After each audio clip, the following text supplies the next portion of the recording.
ಆಸೆ. ಮುಂದಿನ ಸಂಚಿಕೆಯಲ್ಲಿ ಏನಾಗುತ್ತೆ ನೋಡೋಣ. ಅದಕ್ಕಿಂತ ಮುಂಚೆ ನೀವು ಇನ್ನೂ ನನ್ನ ಚಾನಲ್ ಸಬ್ಸ್ಕ್ರೈಬ್ ಆಗಿಲ್ಲ ಅಂದರೆ ಪ್ಲೀಸ್ ಒಂದು ಸಬ್ಸ್ಕ್ರೈಬ್ ಮಾಡ್ಕೊಳ್ಳಿ. ಹಾಗೆ ವಿಡಿಯೋ ಇಷ್ಟ ಆದಲ್ಲಿ ಒಂದು ಲೈಕ್ ಮಾಡೋದನ್ನ ಮರಿಬೇಡಿ. ಹಿಂದಿನ ಸಂಚಿಕೆಯಲ್ಲಿ ರೋಹಿಣಿ ಅವ್ರ ಅಮ್ಮ ಮತ್ತೆ ಮಗುನ ಊರಿಗೆ ಕಳಿಸ್ಬೇಕು ಅಂತ ಮನೆಯಲ್ಲಿ ಇರೋ ಎಲ್ರು ಆಚೆ ಕಳ್ಸಕ್ಕೆ ಪ್ಲಾನ್ ಮಾಡಿ, ಹಾಗೆ ಮನೆಯವ್ರಿರೋ ಎಲ್ರು ಆಚೆ ಕೂಡ ಕಳ್ಸಿರ್ತಾಳೆ. ನಂತರ ಮಗುವಿನ ಜೊತೆಗೆ ಮಾತಾಡ್ತಿರುವಾಗ ಅಲ್ಲಿಗೆ ಯಾರೋ ಬರೋ ತರ ಸದ್ ಕೇಳಿಸ್ಕೊಂಡು ಗಾಬರಿಯಾಗಿ ಹೊರಗಡೆ ನೋಡುವಾಗ ಅಲ್ಲಿಗೆ ಸೂರ್ಯ ಬಂದಿರ್ತಾನೆ. ಅದನ್ನ ನೋಡ್ಕೊಂಡು ರೋಹಿಣಿ ತುಂಬಾ ಗಾಬರಿ ಆಗ್ಬಿಟ್ಟು, ಸೂರ್ಯ ಅವರೇ ಮತ್ತೆ ಯಾಕೆ ವಾಪಸ್ ಬಂದ್ರಿ ಅಂತ ಕೇಳಿದಾಗ, ಯಾಕೋ ಪೌಡ್ರಮ್ಮ ಗೊತ್ತಿಲ್ಲ, ಟ್ರಿಪ್ಪಿಗೆ ಹೋಗಕ್ ಮನ್ಸಿಲ್ಲ, ಅದಕ್ಕೆ ಹೋಟ್ಲಿಂದ ಊಟ ತಗೊಬಂದೆ ಅಂತ ಹೇಳಿರೋ ಮಾತು ಕೇಳಿಸ್ಕೊಂಡು ರೋಹಿಣಿ ತಾಯಿ ಮತ್ತೆ ಮಗುನ ಮನೆಯಿಂದ ಹೊರಗಡೆ ಕಳಿಸೋ ಪ್ಲಾನ್ ನ ಕೈ ಬಿಡ್ತಾಳೆ. ನಂತರ ಸೂರ್ಯ ಕೊಟ್ಟಿರೋ ಊಟನ ಇಸ್ಕೊಂಡು ರಿಷಿಗೆ ತುಂಬಾ ಪ್ರೀತಿಯಿಂದ ತಿನ್ನಿಸ್ತಾ ಇರ್ತಾಳೆ. ಅದನ್ನ ನೋಡ್ಕೊಂಡು ಸೂರ್ಯನಿಗೆ ಅನುಮಾನ ಬರ್ತಾ ಇರುತ್ತೆ. ಇನ್ನೊಂದ್ ಕಡೆ ಮೀನಾ ಪೂಜೆ ಮನೆಯಲ್ಲಿ ಹೂ ಕಟ್ತಾ ಇರ್ತಾಳೆ. ಅವಾಗ ಮೀನಾ, ಹೌದು ನಿಮ್ಗೂ ರೋಹಿಣಿಗೂ ಹೇಗ್ ಪರಿಚಯ ಅಂತ ಕೇಳಿದಾಗ, ನಾವು ಚಿಕ್ಕ ವಯಸ್ಸಿಂದಾನೇ ಫ್ರೆಂಡ್ಸ್ ಆಗಿದ್ವಿ. ರೋಹಿಣಿ ತಂದೆ ಮತ್ತೆ ನನ್ನ ತಂದೆ ಬಾರಿ ಕ್ಲೋಸ್ ಫ್ರೆಂಡ್ಸ್ ಆಗಿದ್ರು, ಹಾಗಾಗಿ ನಾವಿಬ್ರು ಕೂಡ ಫ್ರೆಂಡ್ಸ್ ಆದ್ವಿ ಅಂತ ರೋಹಿಣಿ ಪೂಜನ್ ಮಾತು ಕೇಳಿಸ್ಕೊಂಡು, ಓ ಹೌದಾ, ಹಾಗಾದ್ರೆ ನಿಮ್ಮ ಹತ್ರ ಫೋಟೋಸ್ಗಳೆಲ್ಲ ಇರ್ಬೇಕಲ್ವಾ, ಆ ಫೋಟೋಸ್ಗಳನ್ನ ತೋರಿಸ್ತೀರಾ ಅಂತ ಹೇಳಿದಾಗ ಪೂಜಂಗೆ ತುಂಬಾ ಗಾಬರಿ ಆಗುತ್ತೆ. ಅದು ಫೋಟೋಸ್ಗಳೆಲ್ಲ ಆಲ್ಬಮ್ ಅಲ್ಲಿ ಇದೆ, ಅದು ಆಲ್ಬಮ್ ಎಲ್ಲ ಸೈಡಿಗೆ ಇಟ್ಬಿಟ್ಟಿದ್ದೀನಿ, ಇವಾಗ ಹುಡ್ಕಕ್ಕೆ ತುಂಬಾ ಲೇಟ್ ಆಗುತ್ತೆ ಅಂತ ಪೂಜೆ ಹೇಳ್ತಾಳೆ. ಹೌದಾ, ಹಾಗಾದ್ರೆ ನಿಮ್ ಫೋನ್ಗಳಲ್ಲಿ ಫೋಟೋಸ್ ಎಲ್ಲ ಇರುತ್ತಲ್ವಾ, ಫೋನಲ್ಲಿರೋ ಫೋಟೋಸ್ನೇ ತೋರಿಸಿ ನನಗೆ ಅಂತ ಮೀನಾ ಮತ್ತೆ ಕೇಳಿದಾಗ, ಅದು ಅಂತ ಪೂಜೆ ಹೇಳಕ್ ಬಂದವಳು ಪೂಜನ್ ಮನೆ ಕಾಲಿಂಗ್ ಬೆಲ್ ಪ್ರೆಸ್ ಆಗುತ್ತೆ. ಆಗ ಇಷ್ಟೊತ್ತಲ್ಲಿ ಯಾರು ಬಂದ್ರಪ್ಪ, ಅವರೇ ನೀವು ಹೂ ಕೊಡ್ತಾ ಇರಿ, ನಾನು ಯಾರಂತ ನೋಡ್ತೀನಿ ಅಂತ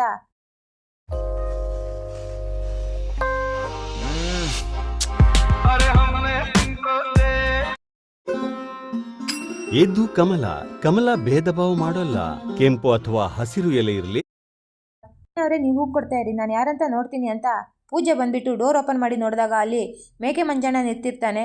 ಅವ್ನು ನೋಡ್ಕೊಂಡು ಪೂಜೆಂಗೆ ಒಂದೇ ಸರಿಗೆ ಗಾಬರಿ ಆಗುತ್ತೆ. ಆಗ ನೀನೇ ಕೈಯಲ್ಲಿ ಬಂದೆ, ನಮ್ಮ ಕಣ್ಣಿಗೆಲ್ಲ ಬೀಳಬಾರ್ದು ಅಂತ ಹೇಳಿಲ್ವಾ, ಆದ್ರೂ ದೂರ ಬಂದಿದ್ಯಾ ಅಂತ ಹೇಳ್ತಿರುವಾಗ, ಅಯ್ಯೋ ಮೇಡಮ್ ಕೋಪ ಮಾಡ್ಕೋಬಿಡಿ ಮೇಡಮ್, ಫ್ರೆಶ್ ಆಗಿರೋ ಮಾಂಸ ಇತ್ತು, ಅದನ್ನ ಕೊಟ್ಟು ಹೋಗೋಣ ಅಂತ ಬಂದೆ, ನೀವು ಜೀವಮಾನದಲ್ಲೇ ತಿನ್ನಿಲ್ಲ ಇಂಥ ಮಾಂಸ, ಒಂದ್ಸರಿ ಹಾರ್ ಮಾಡ್ಕೊಂಡು ನೋಡಿ ಅಂತ ಹೇಳ್ತಿರುವಾಗ ಅದನ್ನ ಕೇಳಿಸ್ಕೊಂಡು, ನಿನ್ ಮಾಂಸದ ಮನೆ ಹಾಳಾಗ ಕೊಡಿಲಿ ಅಂತ ಹೇಳ್ಬಿಟ್ಟು ಅವನ ಕೈಯಲ್ಲಿರೋ ಮಾಂಸ ನಿಂತ್ಕೊಂಡು, ನೋಡು ಈಗ ಮುಚ್ಕೊಂಡು ಇಲ್ಲಿಂದ ಹೋಗು, ಇನ್ನೊಂದ್ಸರಿ ನನ್ನ ಕಣ್ಣಿಗೆ ಬಿದ್ದರೆ ನಾನು ಏನು ಮಾಡ್ತೀನೋ ನನಗೆ ಗೊತ್ತಿಲ್ಲ ಹೇಳ್ತಿರುವಾಗ, ಕೋಪ ಮಾಡ್ಕೋಬೇಡಿ ಮೇಡಮ್, ನಿಮ್ಮ ಮೇಲೆ ಪ್ರೀತಿಯಿಂದ ಬಂದೆ ಅಷ್ಟೇ ಅಂತ ಹೇಳ್ತಿರುವಾಗ, ನಿನ್ ಪ್ರೀತಿಗೆ ಬೆಂಕಿ ಬೀಳ, ಹೋಗಯ್ಯ ಇಲ್ಲಿಂದ ಅಂತ ಪೂಜಾ ಗಾಬರಿಯಲ್ಲಿ ಡೋರ್ ಕ್ಲೋಸ್ ಮಾಡ್ತಾ ಇರ್ತಾಳೆ. ಆದ್ರೆ ಮೀನಂಗೆ ಮಂಜನ್ ವಾಯ್ಸು ಆಲ್ರೆಡಿ ಕೇಳಿರುತ್ತೆ. ಪೂಜಾ ಅವರೇ, ಈ ವಾಯ್ಸು ರೋಹಿಣಿ ಅವ್ರ ಮಾವಂದಲ್ವಾ, ಅವ್ರ ವಾಯ್ಸ್ ತರನೇ ಇದೆ ಅಂತ ಬರ್ತಾ ಇರುವಾಗ ಅಷ್ಟರಲ್ಲಿ ಪೂಜಾ ಡೋರ್ ಕ್ಲೋಸ್ ಮಾಡಿರ್ತಾಳೆ. ಏನು ರೋಹಿಣಿ ಮಾವಂದ, ಚಾನ್ಸೇ ಇಲ್ಲ, ಅದು ನೀವು ಬರ್ತೀರಾ ಅಂತ ಹೊರಗಡೆಯಿಂದ ಮಾಂಸನ ಆರ್ಡರ್ ಮಾಡಿದ್ದೆ, ಆ ಡೆಲಿವರಿ ಅವನು ಕೊಟ್ಟು ಹೋದ, ಅವನ ಹತ್ರನೇ ಮಾತಾಡ್ತಿದ್ದೆ ಅಂತ ಹೇಳ್ತಿರುವಾಗ, ಓ ಹೌದಾ, ಕೊಡಿ ನಾನೇ ಸಾಂಬಾರು ಮಾಡ್ತೀನಿ ಅಂತ ಮೀನಾ ಹೇಳಿದಾಗ, ಅಯ್ಯೋ ನೀವು ನಮ್ಮನೆ ಗೆಸ್ಟು,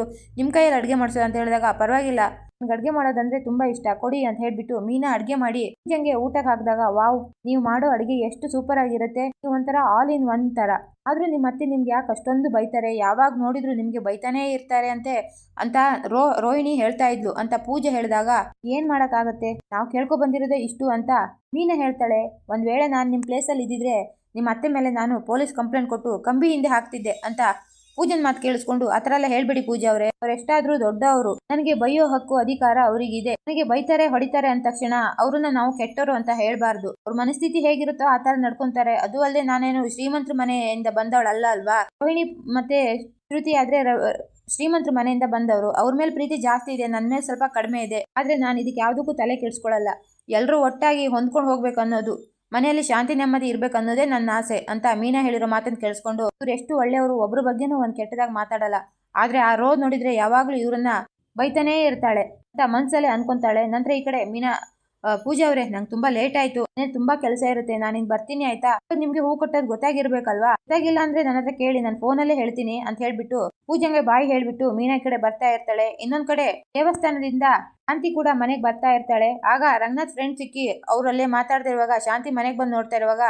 ಮಗು ಶಾಂತಿ ಕೂತ್ಕೊಳ್ಳು, ಉಯ್ಯಾಲೆ ಮೇಲೆ ಕೂತ್ಕೊಂಡು ಆಟ ಆಡ್ತಾ ಇರತ್ತೆ, ಅದನ್ನ ನೋಡ್ಕೊಂಡು ಶಾಂತಿಗೆ ತುಂಬಾ ಕೋಪ ಬಂದ್ಬಿಟ್ಟು, ಏಯ್ ಎಷ್ಟೋ ಧೈರ್ಯ, ನಾನ್ ಕೂತ್ಕೊಳ್ಳೋದ್ರ ಮೇಲೆ ನೀನ್ ಕೂತ್ಕೊಂಡಿದ್ಯಾ, ಬೀದಿ ಬಿಕಾರಿಗಳನ್ನೆಲ್ಲ ಮನೆ ಕರ್ಕೊ ಬಂದ್ರೆ ಹೀಗೆ ಆಗೋದು, ಆ ಸೂರ್ಯ ಮತ್ತೆ ಮೀನಂಗೆ ಬುದ್ಧಿ ಇಲ್ಲ, ಎಷ್ಟು ಸರಿ ಹೇಳ್ತೀನಿ, ಬೀದಿಯಲ್ಲಿ ಹೋಗೋರನ್ನೆಲ್ಲ ಮನೆ ಕರ್ಕೊ ಬಂದು ಇರ್ತಾರೆ, ಅವಕ್ಕೆ ಜಾಗ ಇಲ್ಲ, ಇನ್ನು ಇವ್ರದ್ ಬೇರೆ, ಇಳಿಯೋ ಕೆಳಗೆ ಅಂತ ಹೇಳ್ಬಿಟ್ಟು ಮಗುದು ಕೈ ಹಿಡ್ಕೊಂಡು ದರ ಅಂತ ಕೆಳಗಡೆ ಮಗುನ ಇಳಿಸ್ತಾರೆ. ಅದನ್ನ ನೋಡ್ಕೊಂಡು ರೋಹಿಣಿಗೆ ತುಂಬಾ ಬೇಜಾರಾಗತ್ತೆ. ಯಾಕತ್ತೆ ಮಗು ಅಲ್ವಾ, ಹೋಗ್ಲಿ ಬಿಡೆ ಅಂತ ಹೇಳ್ತಿರುವಾಗ, ಏನ್ ಹೋಗೋದು ಬಿಡೋದು, ಇದು ನನ್ ಮನೆ, ಕುತ್ಕೊಳ್ಳೋ ಸೀಟಲ್ಲಿ ಅವ್ನ್ ಕುತ್ಕೊಂಡಿದ್ದಾನೆ, ಏನ್ ಕರ್ಮ ಮಾಡಿ ಇಲ್ಲಿದ್ದಾನೋ ಏನು ಇವನು, ಇವ್ನ ತಾಯಿಗಂತೂ ಬುದ್ಧಿ ಇಲ್ಲ, ಬೀದಿಯಲ್ಲಿ ಬಿಸಾಕಿ ಹೋಗಿದ್ದಾನೆ, ಆದ್ರೆ ಇವನ ಅಜ್ಜಿಗೂ ಬುದ್ಧಿ ಬೇಡವಾ, ನೋಡಿದ್ರೆ ಸಾಕು ಇವೆರಡನ್ನು ಅಂತ ಹೇಳ್ಬಿಟ್ಟು ರೋಹಿಣಿ ಮುಂದೆನೆ ಮಗುಗೆ ಬೈತಾ ಇದ್ರೆ ರೋಹಿಣಿಗೆ ತುಂಬಾ ಬೇಜಾರಾಗ್ತಿರತ್ತೆ. ಆಗ ಮೀನಾ ಬಂದ್ಬಿಟ್ಟು ಯಾಕತ್ತೆ ಏನಾಯ್ತು ಅಂತ ಕೇಳ್ತಿರುವಾಗ ಸೋರೆಕಾಯಿ ಸಾಂಬಾರಿಗೆ ಉಪ್ಪು ಕಡಿಮೆ ಆಗಿದೆ ಅಂತ ಹೇಳ್ತಾ ಇದ್ದೀನಿ ಅಂತ ಶಾಂತಿ ಹೇಳಿದಾಗ, ಏನತ್ತೆ ಸೋರೆಕಾಯಿ ಸಾಂಬಾರ? ಆದ್ರೆ ನಾನು ಇವತ್ತು ಸೋರೆಕಾಯಿ ಸಾಂಬಾರ್ ಮಾಡೇ ಇಲ್ವಲ್ಲ ಅತ್ತೆ ಅಂತ ಮೀನಾ ಹೇಳಿದಾಗ, ಜೋಕು ಕಿಂಡಲು ಹತ್ರನೇ ಕರ್ಕೊ ಬಂದಿದ್ದೀರಲ್ಲ, ಬೀದಿ